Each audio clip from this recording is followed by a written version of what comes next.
Buhay pa ba kayo? Magpalakpak naman kayo. Pagbati po ng malungkot na araw ng kalayaan. Bakit po malungkot? Sapagkat hindi pa po tayo nakakalaya sa tunay na kahirapan ng Pilipinas. Nanggaling po ako ng Bicol nitong kamakailan lang at nagkaroon po kami ng orientation seminar ko. Nakita ko po yung mga flood control project ni Saldico. Mga walang kwenta po. Tumuloy po kami sa OWAS, sa bayan ng OWAS Albay, sa Barangay Camagong. Puro flood control project po si Saldico. Pero yung patubig ng Barangay Camagong, wala po. Yan po ang katunayan na hindi pa tayo lumalaya sa kahirapan. Gapos na gapos ang ating pagkatao sa kalayaan. Kalayaan na makakuha ng magandang buhay. Bakit? Meron po kasi tayo mga politikong pulpul. Walang prioridad ng tamang serbisyo sa mamamayan. Napanood ko po yung yung vlog ni Ivana Alawi. Yung dalawang vlog niya, yung tungkol po sa magsasaka at yung tungkol sa jeepney driver. Yung mga magsasaka po na nagtatanim ng palay, 4,000 lang ang kinikita sa loob na cycle ng pagtatanim. Paano po magkakasya yung 4,000 sa kanyang pamilya sa 4 na buwan? Yung pong driver ng jeep, noon kumikita sila ng 1,000, ngayon malaki na ang 300. Bakit? Dahil meron po tayong mga politikong walang tunay na pagmamalasakit sa bawat mamamayang Pilipino. Meron tayong mga politiko ang malasakit ang kanilang sariling bulsa, ang kanilang sariling kaginhawaan sa buhay. Kaya ang prioridad, flood control dahil mabilis pagnakawan. Hindi na ho iniisip ang pangangailangan ng bawat mamamayan. Kami yung mga riders, yung mga bumabiyahe ho sa pamamagitan ng motor taxi, magkano na lang ang inuuwi sa kanilang pamilya. Umulan, umaraw, mababasa, matutuyo, magkakasakit. Napakataas ng gasolina. Ang sigaw ni Kong Leandro, tanggalin ang excise tax, tanggalin ang tax. Demonyo yung rekto na yung putang ilang yan. Pahirap sa bayan. Hindi ba kaya ng pamahalaan magsakripisyo para sa bawat mamamayang Pilipino? Araw ng kalayaan, hindi nyo natunghayan ang kabayanihan ng ating mga bayani na nagbuwis ng buhay. O baka kasama kayo sa mga bayani katulad ni Paterno na balimbing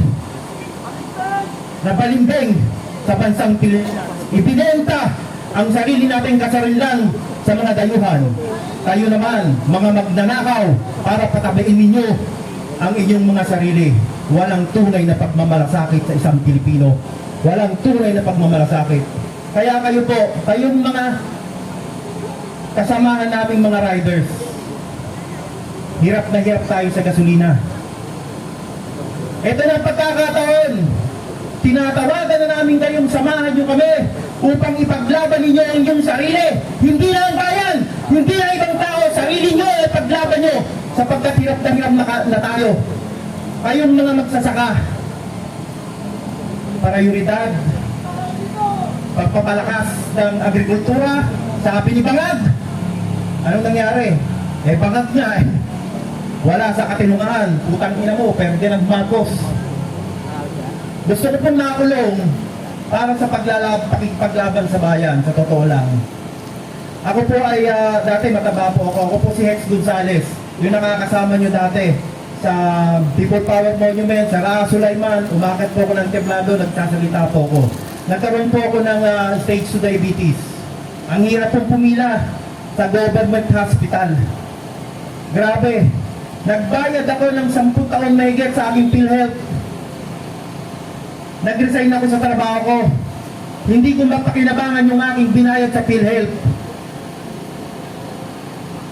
Parang ang sistema po kasi na ginagawa ng pamahalaan natin negosyo, hindi serbisyo sa bayan.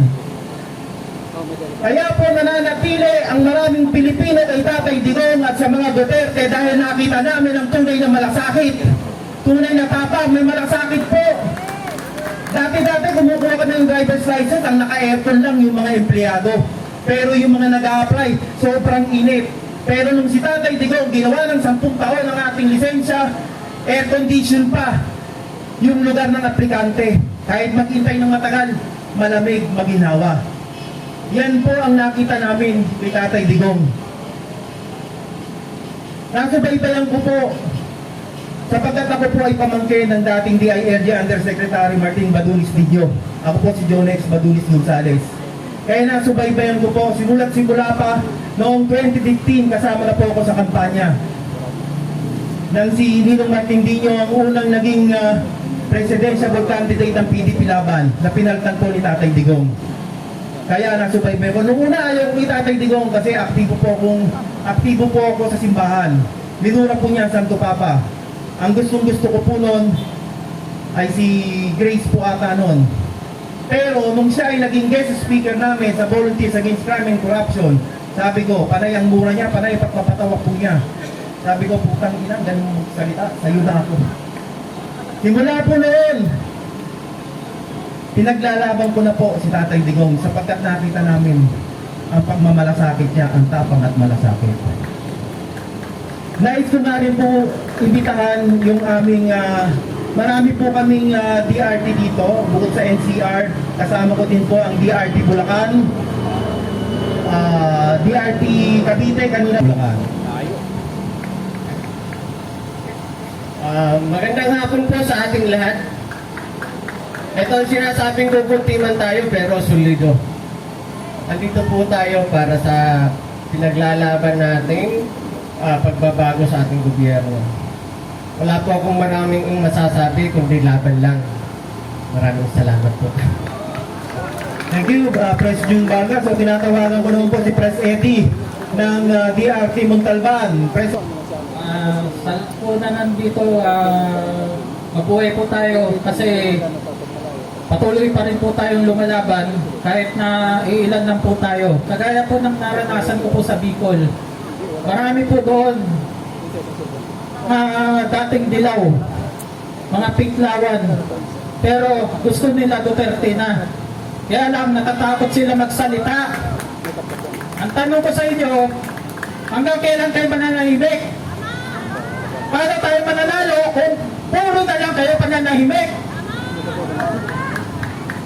Kami, last year pa kami lumalaban. Pero, same faces, same personality, ang lumalaban. Hanggang kailan kayo magpapaka-Pilipino? Magkalubog na tayo?